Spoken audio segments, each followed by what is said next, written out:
Bienvenidos a todos, a todas.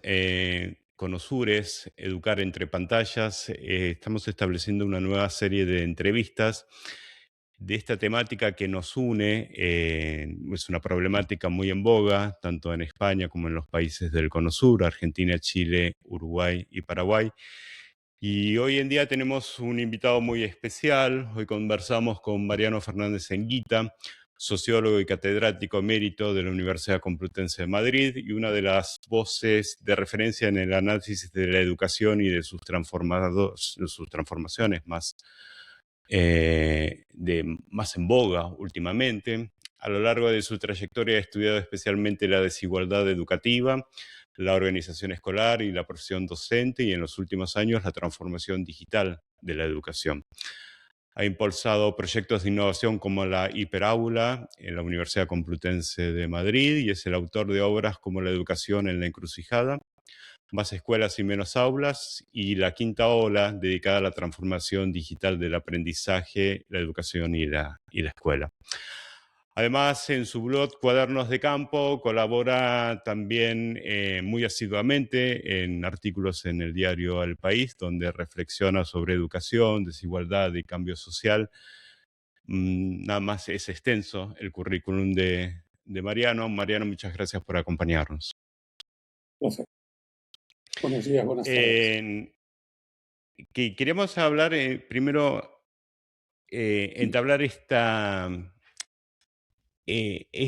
problemática en boga que nosotros cuando buscamos en Educar en Pantallas salió en primera instancia el tema del uso de los móviles, de los celulares, como se dice aquí en la región, eh, como un instrumento a veces distractor y a veces la prohibición o no en las aulas de los móviles, pero cuando empezamos a investigar un poco el tema, eso digamos que abrió una nueva visión de que no solamente es el móvil, sino que es educar en un mundo hiperconectado, hipercomunicado y con una multiplicidad de pantallas y de parte de la incorporación de la tecnología en las aulas. La escuela fue en uno de los principales lugares de acceso de conocimiento y a la información. Hoy, en cambio, los estudiantes y docentes viven rodeados de pantallas y cada vez más, inclusive ahora se está metiendo la inteligencia artificial. Y en este contexto, quizás el desafío ya no sea simplemente incorporar tecnología. A la pregunta que vamos es, ¿qué debería cambiar en las escuelas para que no se limite a acumular tecnología de por sí, sino para que se transformen sus formas de enseñar y de aprender? Bueno, yo empezaría por cambiar la pregunta, porque cuando decimos cuando hablamos sobre incorporar tecnología, qué papel tiene la tecnología, etcétera, olvidamos, por costumbre, porque lo hemos naturalizado, que todo, absolutamente todo en la escuela, hoy y hace 100 años, es tecnología, como lo será mañana. La cuestión es qué ola tecnológica, qué tipo de tecnología.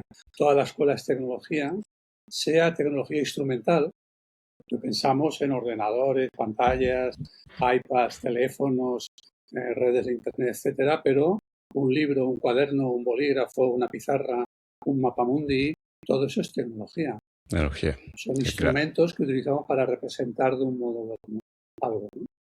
Y cualquiera aceptaría probablemente, pues no sé, que una legión romana o la fabricación en cadena son formas de tecnología social. Pero un aula también es una tecnología social. Es una manera de organizar a las personas en distintos papeles, diciendo qué pueden hacer, qué no, de qué manera, en qué ubicación, en qué orden, con qué tiempos, etcétera, etcétera. Es una tecnología. Generalmente las dos cosas van juntas, ¿no? No forman un paquete, pero bueno, encajan de un modo u otro, porque si no, no serían posibles. Entonces la cuestión es, para nosotros tiene que ser hoy, bueno, tenemos una escuela que es íntegramente producto de una tecnología, o de dos si quieres, en última instancia de tres, ¿no? El lenguaje sería la primera, pero eso queda muy lejos y no se lleva bien con la escuela. La escritura es la segunda, es así, está muy cerca, porque gran parte de la escuela gira en torno a la escritura. Y la tercera es la imprenta, y esa es la más importante, porque esta es la que permitió la escuela de masas, esta es la que ha hecho que la escuela llegue a toda la población de un modo u otro y se expanda por el mundo, y esta es la que ha determinado qué tipo de escuela tenemos. Es más, sería largo, no me voy a detener en ello, pero podría argumentar que se configuró la escuela inspirándose en la imprenta. Vamos a hacer niños educados como hacemos libros impresos.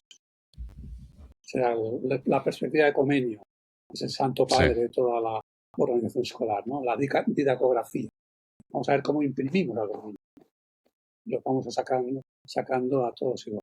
Por lo tanto, la cuestión es qué parte de la tecnología que impera en la escuela desde hace, digamos, 100, 200, 300 años, depende de qué consideremos, dónde y cómo, ¿no? ¿Qué hacemos con esa tecnología? ¿Qué parte de ella debe mantenerse? Y de la que llega, que además está llegando no a lo largo de siglos, sino que da un salto abismal cada lustro, lo muy a tener en cuenta. No tenemos tanto tiempo como tuvieron en su momento los que crearon y diseñaron ese tipo de escuela mirando a la imprenta, y mucho menos tenemos el tiempo que tuvieron los griegos, los romanos, los egipcios y tal, para montar sus escuelas mirando a la escritura. Ahora todo va mucho más rápido. La cuestión es qué parte de esa tecnología debemos conservar y qué parte de la tecnología que llega debemos aprovechar. No digo podemos, sino que podemos, pero hay una parte que es que además no podemos evitar. No podemos mantenernos al margen de eso. Entonces, para mí esa es la cuestión. Ahora lo que tenemos es sobre todo delante la potencia enorme de esa tríada o trinidad, o como quieras llamarla, que forman el dispositivo, sea móvil, sea tableta, sea portátil, un dispositivo a disposición de una persona que puede disponer de él. El software que da una enorme capacidad de tratamiento de la información y que permite todos los medios, es el medio de todos los medios que existían y de los que no existían antes del software, o no tenían la misma dimensión, como por ejemplo la animación u otros que ahora tienen más vigencia, ¿no? Y en tercer lugar, la conectividad. Conectividad que no solamente conecta, sino que multiplica la capacidad del dispositivo y multiplica la capacidad del software. Es lo que llamamos metafóricamente la nube. Entonces, eso no lo podemos ignorar.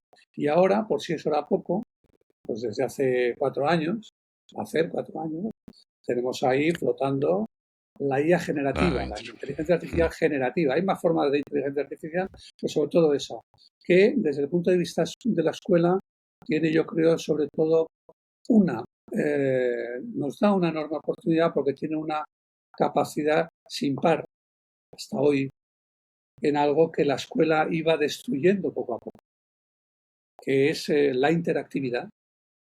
La interactividad, ten en cuenta que la escuela ha puesto a los alumnos a estar callados, a centrarse en el libro, a escuchar el discurso del maestro, a evitar más contactos que los mínimos entre los compañeros, a cerrarse frente a la comunidad, etcétera, etcétera. Entonces ahora de repente la IA nos devuelve, al menos como oportunidad, la interactividad, con todos sus riesgos, ¿vale? Todos sus riesgos. Es lo mismo que hablar con un adulto. Hablar con un adulto es una manera de aprender para un niño, pero también sabemos que es un riesgo, o solo decimos, no hables con cualquiera. Sí. No hables de cualquier cosa con cualquiera. Pero claro, es un riesgo secundario, no decimos no te acerques nunca a un adulto.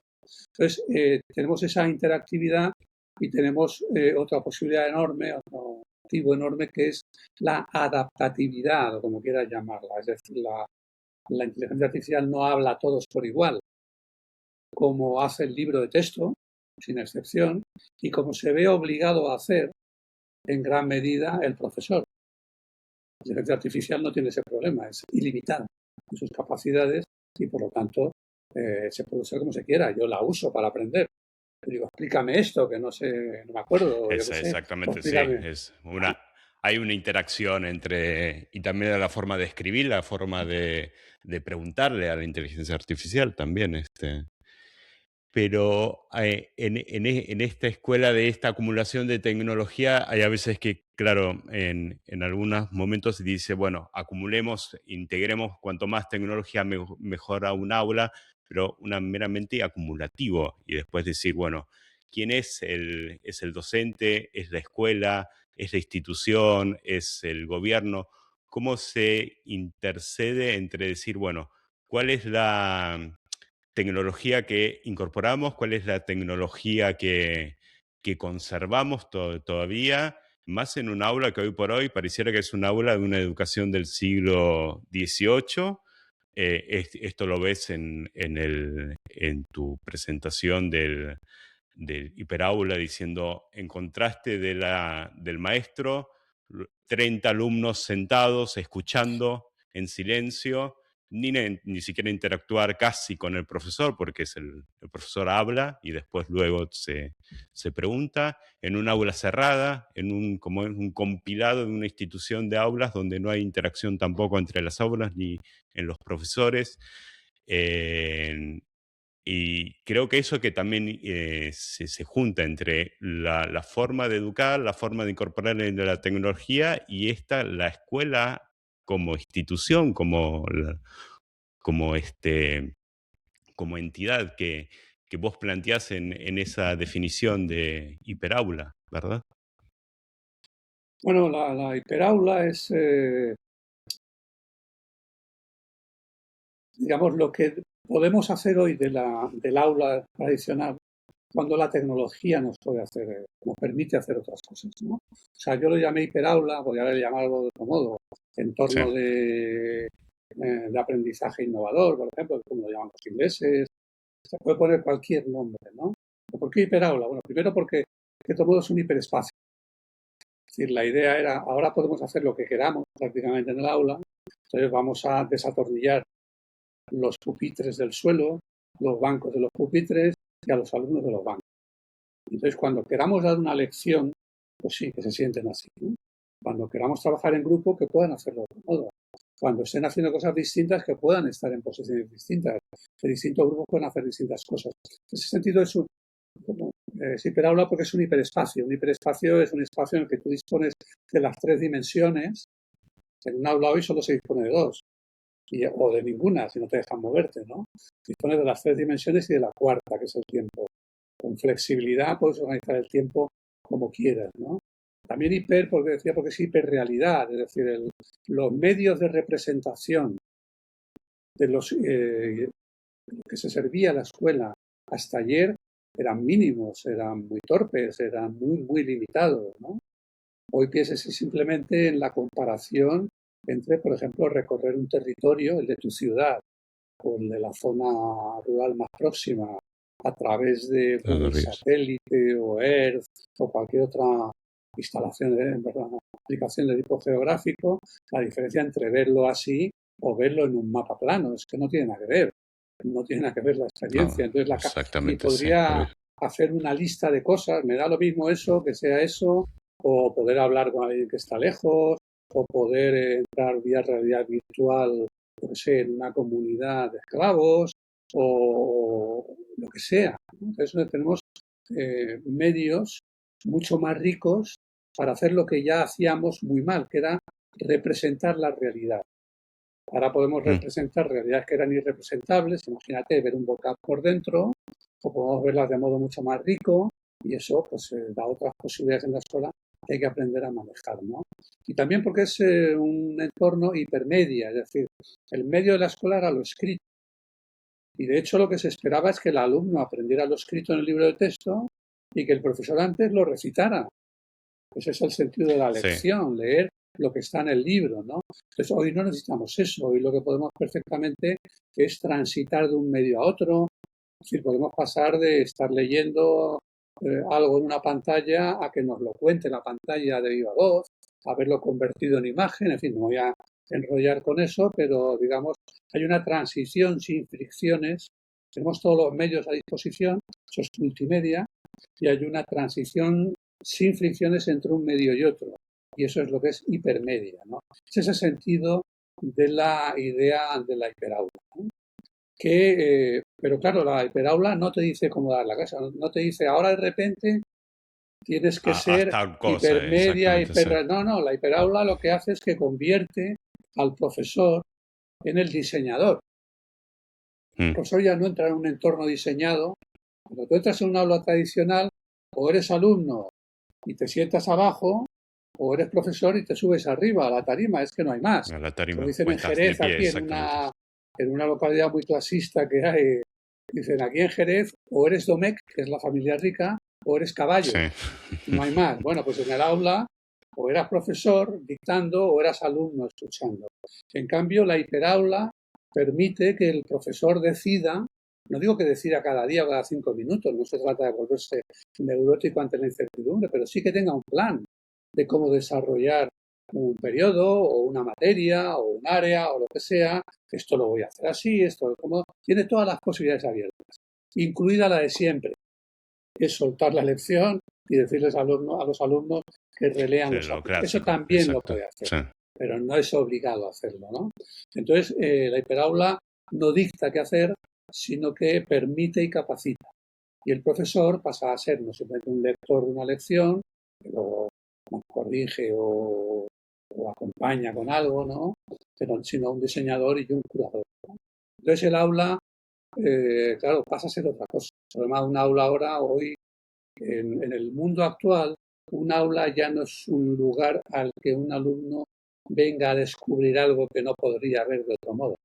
Eso pasó, eso ya Mm. pasó. Era cuando el maestro, claro, que era un ente urbano, educado, etcétera, etcétera, venía a un aula de un medio social en la que no había acceso a nada de eso, pues habría un mundo. Ahora no es así. Ahora el problema del profesor suele ser más bien cerrarlo, o sea, suele ser más bien cómo conseguir que el alumno concentre su atención en aquellas cosas que realmente valen la pena, en aquellas cosas con las que realmente madura, progresa, etcétera.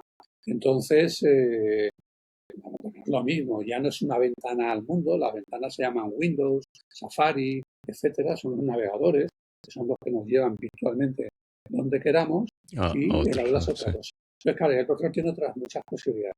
También es verdad que no es lo mismo estar solo en el aula para repetir el libro de texto y hacer alguna aclaración, que estar solo en el aula para tener todos los medios a tu disposición. Por eso vengo insistiendo mucho en que este modelo de uno por uno, un profesor con un grupo en un aula, es un modelo periclitado, es un modelo muerto, es un modelo que no puede de ninguna manera utilizar las posibilidades, las oportunidades que hoy dan el mundo sin más y la tecnología en el centro en particular. Y por eso creo que hay que avanzar hacia formas de codocencia, pero la vía buena no es pensar, bien, que me pongan un alumno, perdón, un alumno, un ayudante en el aula como Un profesor. profesor, sí, otro profesor, sí. Puede ocurrir eso, pero vamos, no es la vía, porque no hay medios para eso. Lo que es importante es, allá donde sea posible, fomentar todas las vías, todas las vías imaginables, el trabajo colaborativo de los alumnos y los profesores. Por ejemplo, codocencia, hay sitios donde es muy fácil. ¿Cuántos colegios? La mayor parte de los colegios del mundo tienen curso tal, grupo A, grupo B, grupo C. Sí. Entonces, hacerlo, júntalos con sus alumnos y sus profesores y tendrá la misma ratio, pero muchísima más flexibilidad sobre qué hacer al mismo tiempo, etcétera. Todavía puede ser los proyectos, en otros sistemas educativos, por ejemplo, en el sistema español, el curso, o sea, el año, se supone que no es una unidad. La unidad es el ciclo, que es de 2 años. Entonces, Sí. un profesor debería ser capaz de trabajar con los 2 años del ciclo al mismo tiempo, pero en eso no entro. Eso creo que es lo que debe Sí. saber cada colegio, cada centro, de acuerdo con sus circunstancias. Aquí puedo tener codocencia en un curso, aquí puedo tenerla en un ciclo, aquí puedo tener un proyecto que temporalmente agrupa a gente de distintas materias, incluso de distintos cursos, depende. Eso que lo diga el centro, que es el que sabe dónde está, qué necesidades tiene y también qué capacidades tiene y no tiene. Porque no todo el mundo puede hacer lo mismo. Y no es solo cuestión de más y menos, es cuestión también Sí, porque de qué sabemos. es verdad que hay a veces que uno entiende esta incorporación de nuevas tecnologías, esta disponibilidad de más escuela y menos aulas, pero bueno, no todo el mundo tiene, y no todas las instituciones, y no todas las regiones en los diferentes países, tanto en Argentina, Chile, Uruguay y Paraguay, no todas las escuelas tienen las mismas capacidades y los mismos recursos, lo mismo sucede en España y todo eso, pero ese establecimiento de esta nueva modalidad de preparar, de educar esta hiperaula. Entonces, no viene de una gran reforma educativa gubernamental, ni tampoco depende de cada profesor que quiera adquirir o no el conocimiento de estas nuevas aplicaciones, de esta nueva tecnología, sino más bien del centro. Es el actor principal a definir esto, el centro educativo. Yo creo que para cualquier cosa hoy en educación, lo esencial es el centro. Hmm. Estamos acostumbrados, más en unos países que en otros, ¿no? Pero, por ejemplo, en España España es muy de ese estilo y yo creo que esa herencia pesa en buena parte de Iberoamérica, ¿no? De la idea de que por un lado está el profesor, tiene un nivel de autonomía, algunos consideran que es total, otros que no tanto, otros que ninguna, pero todos asumen, aquí hay un viejo dicho que dice, cada maestrillo con su librillo. Sí, Entonces el profesor, una vez que cierra las puertas del aula, hace lo que quiere, más o menos. Y de hecho algunos dicen eso, ¿no? Bueno, que aprueben reformas, que yo seguiré haciendo lo mismo, o yo haré lo que quiera, ¿no? Y del otro lado está Comuníquenmela cuando esté hecha, sí. claro, y del otro lado está la administración, para que se ve como omnipotente, maligna, bueno, depende, ¿no? Depende de que la te sitúes y tal, pero es profesor y administración.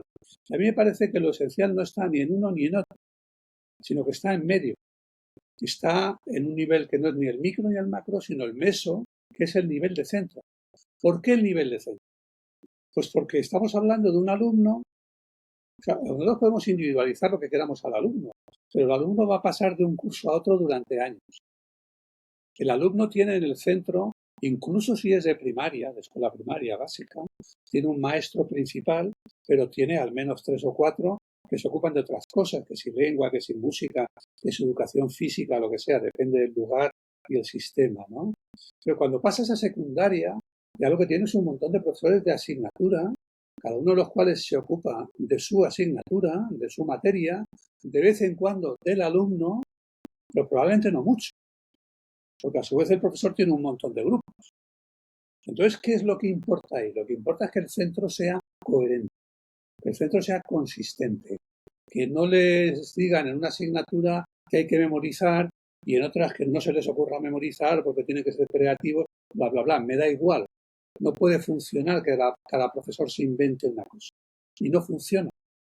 No funciona por eso, porque se dan mensajes contradictorios al alumno que se acostumbra a no hacer caso de ninguno, y no funciona porque no es coherente, no hay coordinación, un profesor se pone malo y el que le sustituye no sabe cómo continuar, etcétera, etcétera. Es un pequeño desastre, ¿no? Pues ahí creo que lo importante es el nivel de centro. Y el nivel de centro significa, primero, un proyecto. Hay que tener un proyecto que dé coherencia a todo lo que se hace. Y en particular, que dé coherencia al aspecto tecnológico, que es el de innovación.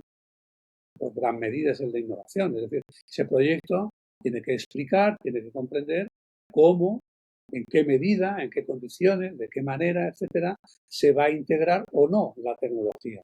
Se va a mantener o no la tecnología anterior, etcétera. Imagínate, no puede ser que en una asignatura, eso no pasa, pero vamos, se trabajase en Windows y en otras se trabajase en el sistema Mac OS, ¿no? No tiene nada que ver una cosa con otra. Pero eso no se hace, pero se hacen otras cosas. Aquí usamos esto, aquí no lo usamos, aquí tal, ¿no? Entonces, eso hay que dar coherencia a todo eso. Tener un proyecto, incluida la parte digital, que dé coherencia a lo que se hace un año tras otro y lo que se hace en distintas materias, distintos grupos, etcétera. Y hay que tener la capacidad, digamos, de ir un poco más allá y un poco más acá. Un profesor de geografía, imagina, puede decir, bueno, vale, yo soy parte del proyecto, pero ¿con quién hablo de geografía? Pues en realidad con quien tienes que hablar de geografía es probablemente con profesores de otros centros que están haciendo otras cosas. No lo que hacéis en tu centro tú solo o 4 que estáis solos, sino que se están haciendo otras cosas. Entérate de lo que se está haciendo. Mira a ver lo que está funcionando bien, mal, lo que se adapta a tu centro y lo que no. Entonces las redes de profesores son muy importantes, más allá del centro, y las redes o los equipos dentro del centro, no digo todos los profesores, sino equipos más pequeños, especializados en un curso, en una materia, en un problema singular, en una tecnología incluso, que claro, también pueden ser muy importantes, ¿no? Y finalmente centrarse en el centro, valga la redundancia, significa reforzar la dirección pedagógicamente. Es decir, un centro no puede funcionar en asamblea permanentemente. Eso no se hace en las familias, no se puede hacer en ningún lado, ¿no? Pues tiene que funcionar con la jerarquía, organización y tal. Luego tendrá sus mecanismos de control, rendición de cuentas, etcétera, de lo que está haciendo cada uno en su trabajo dentro del centro.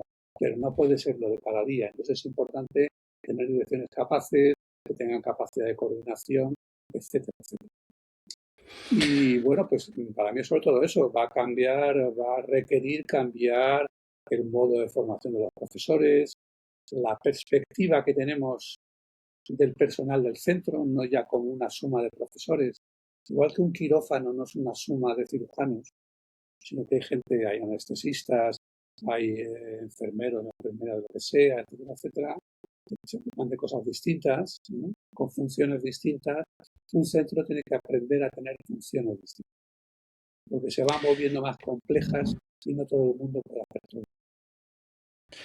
En esta función tan preponderante que dices de la escuela, del centro, cuando salió el tema de prohibir o no el uso de móviles, de celulares en clases, en uno de los colegios de aquí, del Colegio Parque de España, nos comentó que la solución de ellos fue, bueno, en el aula no se utiliza el celular, se crean unas gavetas donde se pone el celular y se termina el fin del uso lo que pasa es que ahí se condiciona como al celular como un instrumento distractor de la convivencia de clases, de la atención al docente.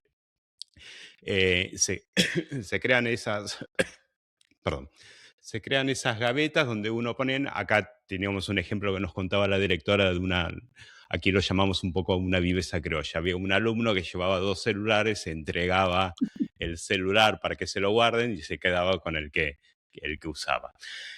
Pero al final, claro, podría ser un poco reduccionista eso de prohibir en clase y luego sí úsenlo cuando se van a sus casas, cuando ya termina el horario de clases.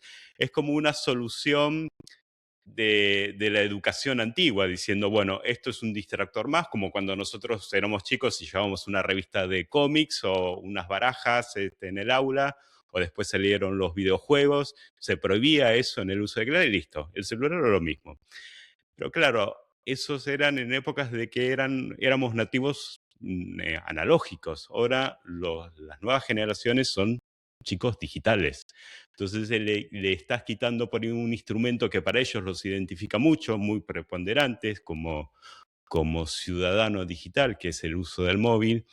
Pero entonces la pregunta es, ¿cómo puede la escuela encontrar un equilibrio entre regular y proteger, por un lado, y formar ciudadanos capaces de habitar críticamente este mundo hipercomunicado, este entorno digital por otro?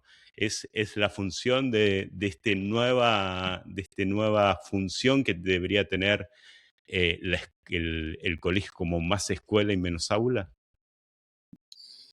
Hay siempre una tendencia a ver la escuela como un santuario.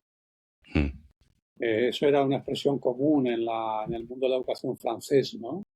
Que para muchos países ha sido el ejemplo a imitar, especialmente los países del área latina en Europa, yo creo que en gran parte también en Sudamérica. La escuela es un santuario que nos protege de todo lo demás, y el templo, el saber, etcétera, ¿no? O, por más frívolamente, aquí no deben entrar el sexo, la droga y el rock and roll, este no es el lugar, ¿no? Pero eso no es viable. Lo que pasa es que yo creo que en el móvil se mezclan muchas cosas, ¿no? Primero, lo que la gente teme del móvil, sobre todo, es las redes sociales, por los usos agresivos del móvil, ¿no? Y ahora va llegando también por la inteligencia artificial. Entonces son cosas que yo creo que hay que distinguir, ¿no? Una cosa es la introducción de la tecnología y la conveniencia, yo diría lo imprescindible que es utilizar un dispositivo personal, digital, conectado, etcétera, en el proceso de enseñanza y aprendizaje. Eso me parece imprescindible. Después se puede discutir a partir de qué momento, de qué manera, en qué grado, en qué ámbitos, etcétera, etcétera. Me parece imprescindible. Si entendemos eso, entendemos, imprescindible por lo mejor antes, por las capacidades que tiene, etcétera. Si entendemos eso, entenderemos mejor cómo entró el móvil. El móvil no entró en la escuela porque de repente dice, oh, móviles, qué bien, ¿no? El móvil entró en la escuela porque no había otros aparatos mejores. El móvil, cualquiera que trabaje, tú o yo, sabemos muy bien que el móvil está bien, bueno, para leer el periódico en el ascensor. Pero si estás en casa, pues no lo lees en el móvil. Te buscas una tableta, o si te gusta en papel, pues la nostalgia, pues lo lees ahí que se lee mucho mejor, ¿no? Si tienes que leer un libro, no hay peor libro, no hay peor lugar que el móvil, etcétera, etcétera. Que el móvil es una cosa genial porque cabe en el bolsillo, cabe lo que en cualquier ordenador también, en pequeñito, pero es bastante incómodo para trabajar y estudiar, ¿no?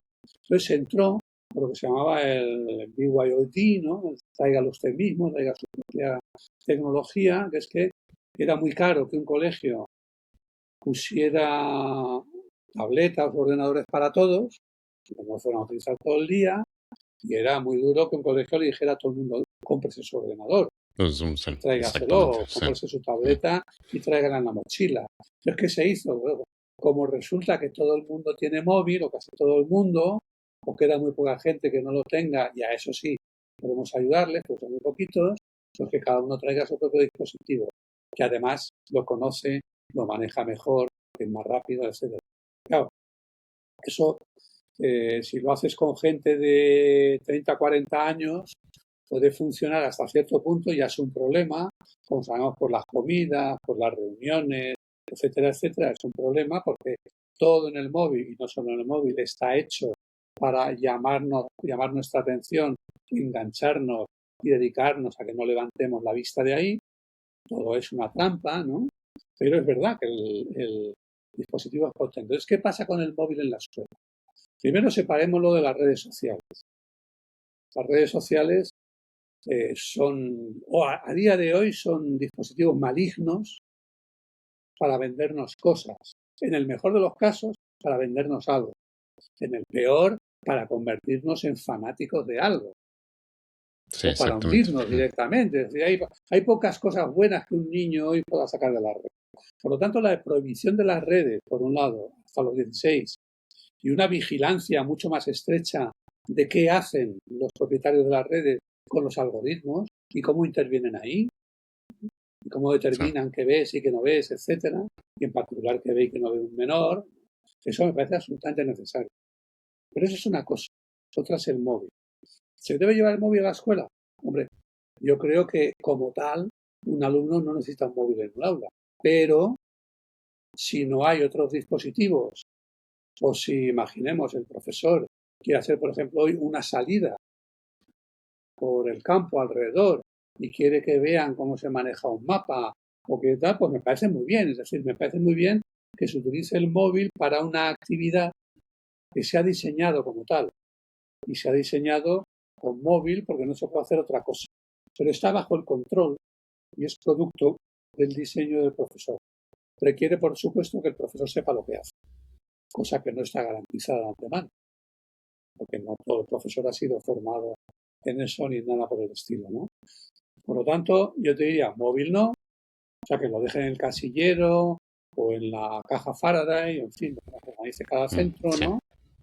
Pero que puedan utilizarlo cuando tengan un motivo para hacerlo bajo el control, no digo el control mirando todo el tiempo que haces y tal, sino la supervisión del proyecto del profesor, ¿no? Segunda cuestión es que yo creo que un colegio no puede dictar a una familia lo que hace con el móvil en la calle en su casa de niños. O sea, podrá dar consejos, podrá hacer charlas y charletas sobre cómo utilizar mejor la tecnología y tal, y eso seguramente será muy útil y quizá pueda aportar cosas a una buena parte de las familias. En otros casos serán las familias las que puedan aportar a la escuela, ¿no? Probablemente. Pero no puede decir aquí nadie entra con un móvil y por lo tanto nadie puede salir de casa con un móvil. Porque hay muchos motivos para llevar un móvil, incluido para que lo lleve un menor, ¿no? Y no tenemos por qué entrar en eso y no debemos, ¿no? Pues ahí creo que los colegios deben ser más cuidadosos, poner los medios para que el móvil no moleste, pero no pretender extender su autoridad, no ser autoritarios ni de hecho ni derecho con las familias. Y con la IA vamos a tener los mismos problemas potenciales, porque la IA, bueno, pues hoy, a día de hoy, con la excepción de la de Elon Musk, pues es más o menos cautelosa, relativamente cautelosa, pero claro, imagínate lo que sería la IA, que podría ser la inteligencia artificial, si estuviese tan monopolizada como lo está el mundo de las redes por Meta, con Facebook, Instagram y WhatsApp. No sé. Imagínate eso con IA y en manos de Elon Musk. O Sí, de un Peter Thiel, si fuera el monopolio caso, de los hay concentrado, sí, tal peores, ¿no? cual, Entonces, sí. claro, Sí. eso requiere, es importante que podamos disponer de ellas, porque ya lo he dicho antes, ¿no? Yo creo, por ejemplo, me imagino un profesor que da una lección o un alumno que la siguen dando, o un alumno que ha leído algo de un libro y tal, y a continuación puede ponerse con un agente de ella que, oye, no entiendo esta parte, ¿por qué esto? O recuérdame aquello que debía saberlo el año pasado, pero se me ha olvidado, yo qué sé, lo que tenga que decirle y que Sí. pedirle, pero claro, al mismo tiempo eso requiere regulación y supervisión, que hoy no existe. Regulación de qué puede hacer y no hacer el proveedor de una inteligencia artificial y supervisión de qué está haciendo, tanto en Sí. general como particularmente para la educación. ¿Por qué es la educación? Y porque una buena parte de los educandos son menores y requieren protección. Mariano, no queremos robarte más tu tiempo, muy generoso de tu parte. Especialmente recomendamos todas las publicaciones que tienes y tu blog, que es más que interesante, que vienes publicando artículos desde hace unos cuantos años. Vamos a poner en los comentarios de esta publicación el acceso a tus publicaciones y al blog por si la gente quiere seguir más profundizando por este tema de una de las personas que da de una de las voces principales en esta temática. Te agradecemos, Mariano, por tu tiempo. Nada, gracias a vosotros, ha sido un placer y vaya bien, no conozco. Gracias, María. Ahí voy a Listo. corto un poco la